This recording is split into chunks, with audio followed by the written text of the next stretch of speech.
Olá, meu nome é Antônio Aquino e hoje nós falaremos sobre a justiça de Deus.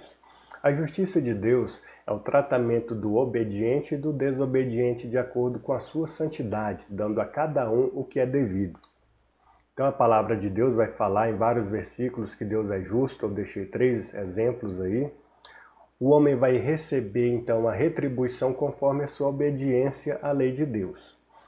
Essa justiça de Deus pode ser governativa, remunerativa ou retributiva. Eu já vou explicar o que é cada um desses aspectos.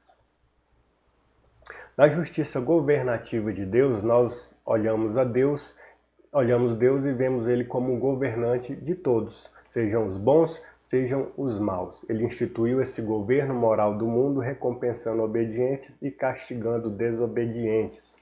Esses 2 versículos aí vão falar que o Senhor é o nosso juiz e o nosso legislador.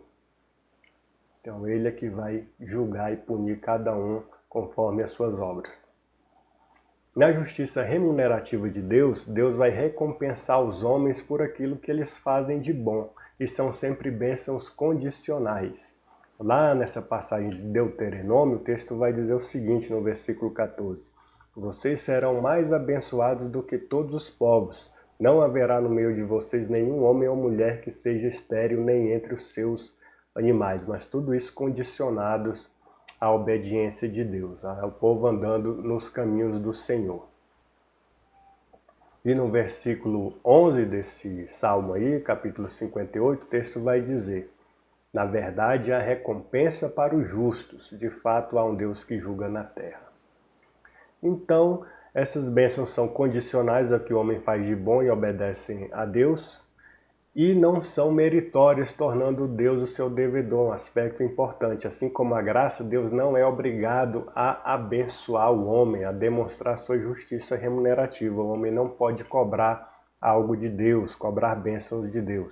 Esses versículos aí são interessantes, e principalmente para aquelas pessoas que se destacam na igreja e já acham que são muito importantes, que são destaques mesmo, e às vezes se tornam um pouco arrogantes. Olha só o que esses versículos vão dizer. O de Lucas 17:10 diz assim: Assim também vocês, depois de terem feito tudo o que lhes foi ordenado, digam: somos servos inúteis, porque fizemos apenas o que devíamos fazer. Isso nas palavras de Jesus.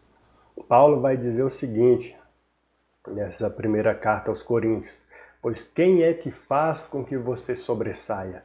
E o que é que você tem que não tenha recebido? E se o recebeu, por que se gloria como se não tivesse recebido? Ou seja, tudo que nós fazemos, isso é presente, é dom, é graça de Deus. E quando agimos de forma boa e correta diante de Deus, isso ainda é mérito de Deus, é obrigação nossa.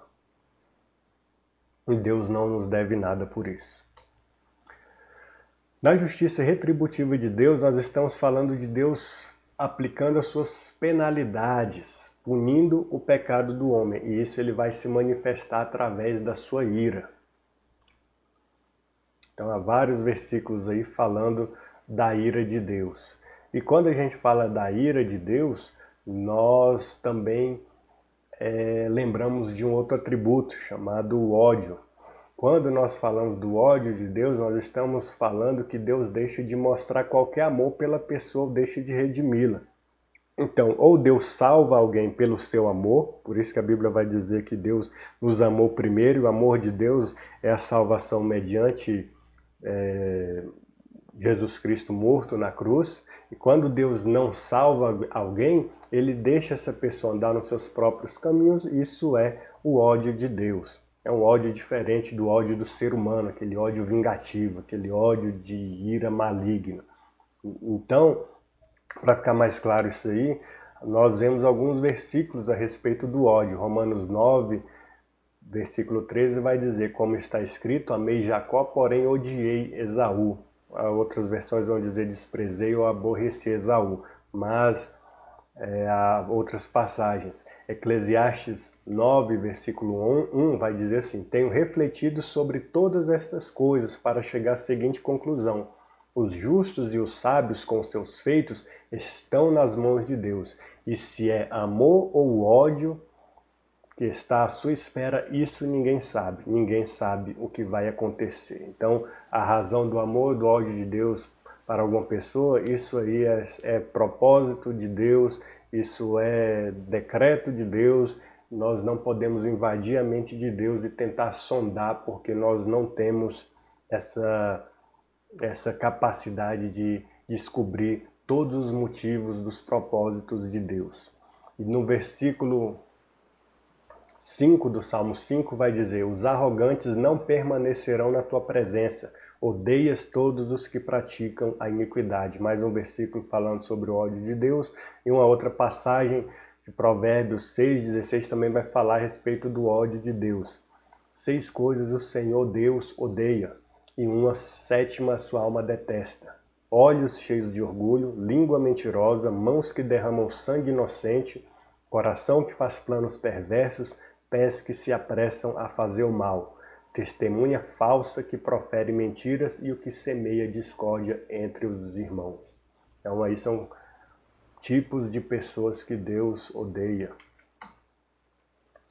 Falamos que a ira de Deus é a aplicação da justiça de Deus e ela é então o seu eterno aborrecimento contra toda a injustiça, é o seu desagrado, é a sua indignação da retidão divina ante o mal.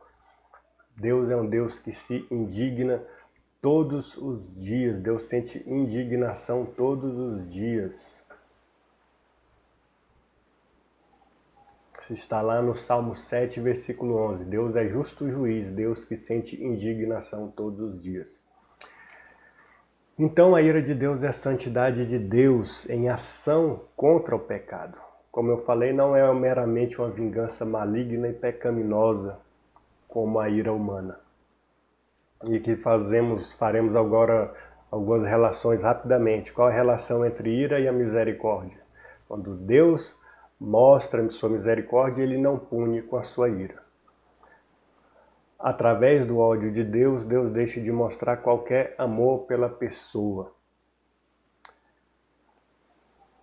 E amor e ira não são atributos excludentes, ou seja, Deus ele pode continuar nos amando, mas através da sua ira ele ainda pode nos punir pelos pecados que cometemos, porque o pecado tem as suas consequências. Então nós não perdemos a nossa salvação, nós não perdemos o amor de Deus, mas ainda assim podemos ser punidos por Deus através da sua ira.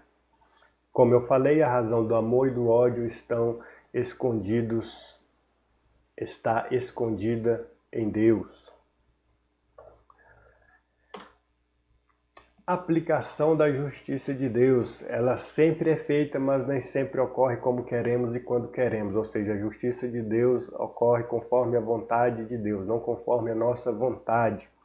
Quando a gente fala da ira de Deus, ela pode ser parcial ou final. Parcial quando ela ocorre pontualmente na história, como no caso da família de Acã, que foi apedrejada porque pecou, escondendo utensílios que Deus ordenou que não fossem retirados, escondidos, escolhidos, coletados durante uma guerra de Israel, uma guerra do povo. E nós temos a revolta de Datã, Abirão e Coré, que ofereceram sacrifícios e quiseram adorar a Deus conforme a sua própria vontade. Então Deus abriu a terra e a terra engoliu todo esse povo aí. Nós temos a destruição de Sodoma e Gomorra, Deus punindo pecadores com chuva de fogo. Nós temos o dilúvio também, onde através do dilúvio só escapou a família de Noé. E nós temos essa ira final, a ira vindoura, que é quando Jesus vai voltar e uns serão salvos e uns serão condenados ao inferno. E essa condenação é por causa da ira vindoura, a ira final, Deus aplicando a sua justiça final. E, finalizando, como que nós podemos aplicar esse conhecimento da justiça de Deus?